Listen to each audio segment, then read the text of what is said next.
Bom dia, excelentíssimo senhor ministro, bom dia a todos. Eu sou professor da USP e estou apresentando aqui um trabalho que é feito por um grupo que há mais de 20 anos trabalha com tecnologias de fibrocimento.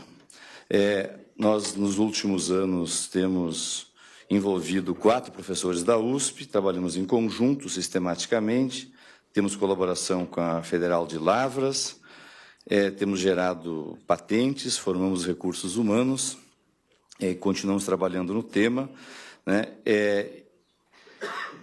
Talvez somos o grupo de pesquisa com maior número de publicações em revistas indexadas, né, científicas na área de fibrocimento. Organizamos conferências internacionais, participamos ativamente da Comissão Interministerial de 2005 e participamos da normalização brasileira de normas de telhas moduladas e placas sem amianto.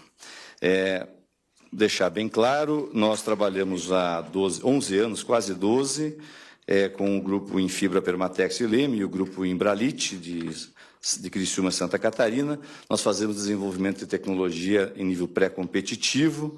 Esse projeto começou a ser estruturado em 99, convidamos todas as empresas brasileiras para fazer uma rede de pesquisa com a USP, e no final nós fechamos um contrato com essas 2 empresas e permanecemos com o contrato até hoje.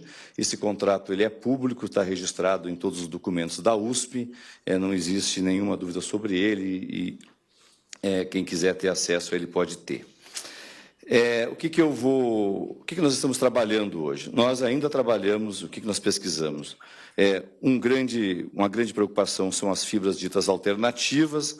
Nós temos nos dedicado mais a PVA e celulose, trabalhamos muito em processamento da celulose, uma série de processos técnicos que são necessários a serem modificados quando você modifica o processo. Discutimos muito o problema de formulação, né? A formulação não é a mesma. Nós trabalhamos atualmente com grande ênfase em problema de fissuração. O produto sem amianto ele tem um problema de fissuração. A nossa preocupação principal nos primeiros anos foi durabilidade. Em 2005, a gente ainda tinha algumas dúvidas. Hoje, nós estamos absolutamente tranquilos, vou mostrar mais para frente. Então, a gente varre mais ou menos todo o escopo do problema. Bom, olhando pelo que nós sabemos, pelo que nós temos trabalhado e pelo que nós temos acompanhado, quais são as implicações técnicas da substituição do amianto? Existem tecnologias no mundo, tem 2 famílias básicas, uma família de produtos autoclavados, que usa sílica, fibra de sílica e celulose. Ela não tem no Brasil, ela é usada nos Estados Unidos, na Austrália e em uns outros países, tem uma grande multinacional que opera nesse sentido.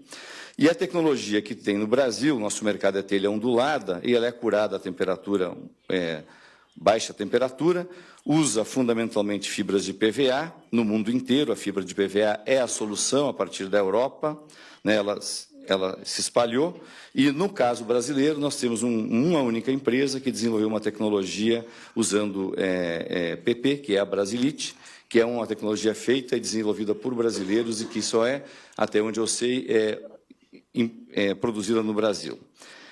Além da fibra de PVA, a gente usa celulose refinada, o que foi dito antes, originalmente se usava fibra longa importada, nós já desenvolvemos o uso de fibra curta de eucalipto, que é a fibra mais comum no Brasil, ela já está em linha de produção nos nossos 2 parceiros, e eu acho que já outras empresas já começam a fazer o mesmo. Mudanças na formulação. Bom, quando você tira o amianto, você tem que aumentar um pouco o teor de cimento, né? O cimento é um grande impactante em termos ambientais, em termos de CO2.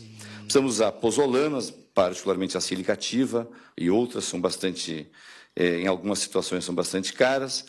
Nós não conseguimos mais usar o resíduo de papel, porque precisamos controlar muito melhor a fibra para reter o material. Então, se passa a usar exclusivamente celulose virgem, e ela tem que passar por um processo de refinamento. E a gente precisa adaptar os fillers calcários, que entram um pouco na formulação. A formulação, como foi dito aqui, não é exatamente essa, ninguém usa 90% de cimento, se usa menos, se bota um pouco de filler calcário.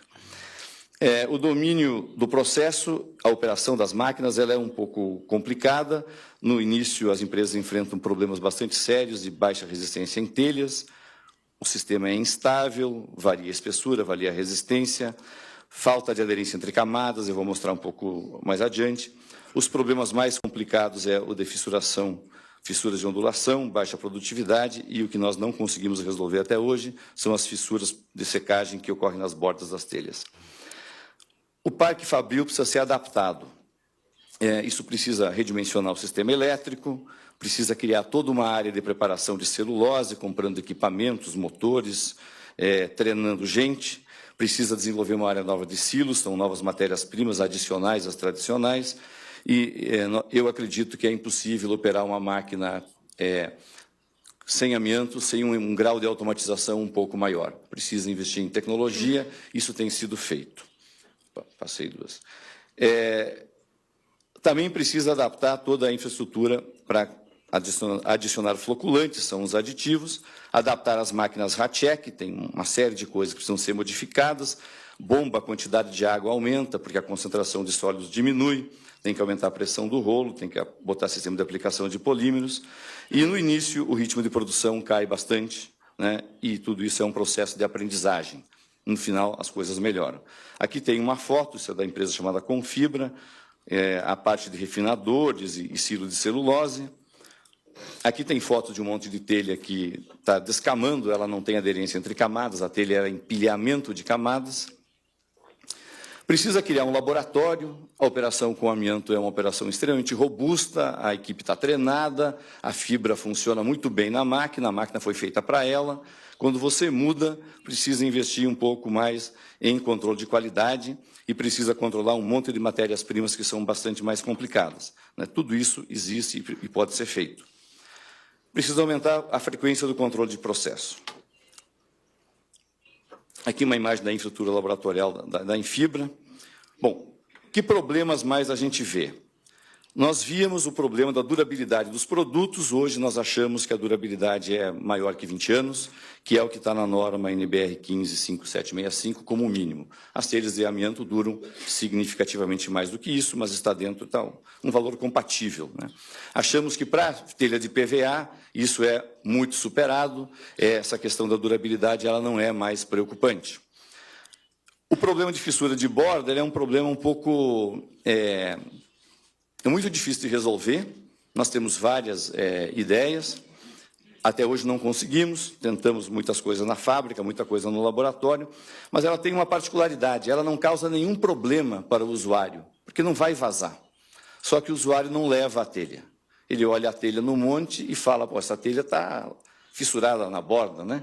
Ela não vai vazar. Isso é absolutamente irrelevante.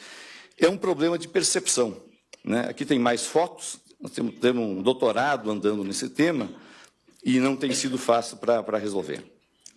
Bom, um dos problemas que nós temos é a influência do cimento. A indústria cimenteira tem mudado a composição do cimento para baixar a pegada de CO2, misturando no cimento escória de alto forno e cinza volante. Esses cimentos têm maior tendência à fissuração. Isso tem crescido e esse tem sido um problema em muitas regiões. Não existem cimentos mais adequados para o fibrocimento. Queria mostrar um pouco aqui a questão do custo, né? Matéria-prima fica mais cara, vai consumir mais energia, né? E uma coisa que eu acho que é muito particular da fibra de PVA é a volatilidade do preço. Tanto o petróleo, quanto demanda, quanto o câmbio. O PVA ele é usado para fazer tela de computador, para fazer fármacos, para fazer produtos solúveis, para fazer tecido. E o setor que paga menos é a parte de fibrocimento. É onde a fibra não tem o produto não tem o seu maior valor. Então, dependendo da demanda, o preço oscila. Aqui tem um gráfico das compras feitas pela Infibra, do preço da fibra chinesa, que é uma fibra de mais baixa qualidade. A China e o Japão são as duas únicas fontes de fibra de PVA para que se possa fazer fibrocimento. Existem outras fibras de PVA que são solúveis dentro do cimento que a gente não pode misturar na conta. Isso aqui é um dado das compras da Kuraray japonesa. Para vocês terem uma ideia, a oscilação das fibras é na faixa de 50% nesse período de tempo, né? Essa oscilação ela não é repassada para os preços, naturalmente. Eu acho que o preço oscila do produto final, mas não chega a oscilar tanto. Nós acreditamos, pelos dados que a USP tem, que o custo é superior ao custo do cimento amianto. Achávamos que era 30% no passado, a fibra estava a 4 mil, quase 5 mil dólares a tonelada. Hoje, talvez dê para operar com 10% a 20%, dependendo do domínio que o fabricante tem do processo, né, da máquina que ele tem e dos insumos que ele consegue. Nem todas as fibras têm o mesmo preço. Achamos que o preço do telhado vai subir um pouquinho. O que é mais crítico, ao nosso ver, é a disponibilidade de fibras. A gente fez um levantamento, boa parte dos fabricantes de fibra, quando eles vêm ao Brasil, visitam a USP, falam com a gente, visitam os nossos parceiros. Nós conhecemos quase todo mundo do mercado. O nosso levantamento é que existe por volta de 70 mil toneladas de capacidade por ano no mundo. Além disso, nós temos as 9.500 toneladas por ano que a Brasilite faz de fibra PP, que é quase exclusivamente para o seu uso próprio. A demanda provável de fibra de PVA no Brasil, a gente fez uma conta baseando do consumo de fibra de cimento, um teor de fibra que é o teor mais comum, varia um pouco em função do tamanho do vão da telha, não é uma coisa constante. Nós achamos que a demanda varia entre 30 a 40 mil toneladas ano. Substituir o amianto no Brasil, imediatamente, precisamos dessa oferta de fibra, sendo que o mercado mundial não tem essa quantidade. A nossa avaliação é que o preço vai subir significativamente. A fibra não é fabricada no Brasil, exceto o PP. E o PP, somente a Brasilite usa. Eu diria assim, a USP, nós não temos tecnologia no nosso grupo para usar o PP, não conseguimos desenvolver. A demanda, então, do Brasil é essa, 40% a 50% da capacidade instalada. Essa é a pergunta, essa é a nossa resposta. Dá para substituir. Tem tecnologia, tem. Ela é confiável, ela pode ser produzida no Brasil, está sendo produzida no Brasil, vem com algumas implicações, né? Tirei isso de um paper, antes de saber que o Dr. René Mendes estaria aqui na última audiência, de um paper dele do Caderno de Saúde Pública, né?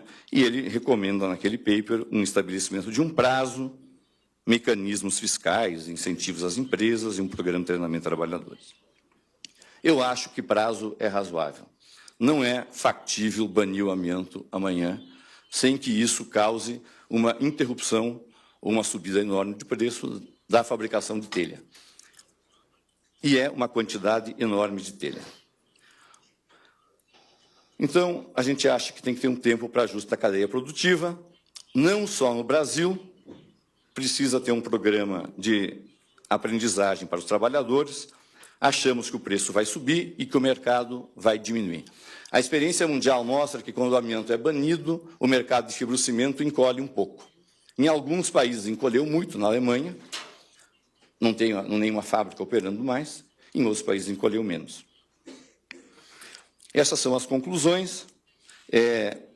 Dá para substituir, a durabilidade cai um pouquinho, não é nenhuma tragédia, perfeitamente convivível, né? Exige conversão de fábricas, exige criação de novas fábricas fora do Brasil para fazer o PVA. Até onde a gente sabe, não temos matéria-prima para fazer o PVA no Brasil. E a gente acredita, a USP sempre defendeu isso, a nossa transição precisa ser planejada, né, precisa de um prazo de ajuste e precisa dar apoio a trabalhadores e empresas. Queria agradecer novamente a atenção. Doutor Guise, eu gostaria, se fosse possível, porque a Brasilite, junto com a Eternit, antigamente, elas parece que estavam assim muito próximas de dominação desse mercado, né? Aí a Israelite entrou depois, enfim. Mas com a mudança de tecnologia da telha Brasilite, houve uma mudança no preço que acabou tirando ela do mercado? Como que o senhor vê isso? Não, senhor, eu não sou economista, mas eu sei somar, né? E a gente sabe o que tem numa telha, né? A margem da Brasilite deve ter sido muito baixa nesse período. É um grupo Saint-Gobain, um grupo com bastante musculatura, né? E eu acho que eles têm um custo menor relativamente, eles operam, eles têm a sua própria fábrica de fibra, eles desenvolveram uma tecnologia que só eles dominam e em escala que eles dominam no mundo, né? Em qualquer mercado, até onde eu consigo entender, o preço é dado por quem produz mais, né? E o outro segue. Na minha opinião, o preço... Não saberia se o preço subiu, todo mundo subiu junto, mas talvez o mercado de fibrocimento amianto não tenha por que vender mais barato do que a Brasilite. Se me permite, excelência, é que eu dei uma olhadinha rápida aqui e vi que uma telha da Eternit de 2,13 por 1,10 por 6 milímetros está R$ 42,00. E uma telha Brasilite, com essa nova tecnologia, de 2,44, então, portanto, por 1,10 por 6 milímetros, está R$ 38,90. Portanto, ela está mais barata no mercado do que a telha de cimento amianto. Acho que você pegou você pegou uma... Eu peguei agora. Eu digo assim, mas eu acho que isso é possível. Tá? Eu não conheço estrutura de preço. Olhando para os preços das matérias-primas que a gente tem e olhando para a formulação, o custo do sem amianto é maior. Tá? Entre custo e preço, tem uma longa viagem, né? E eu não consigo acompanhar essa viagem.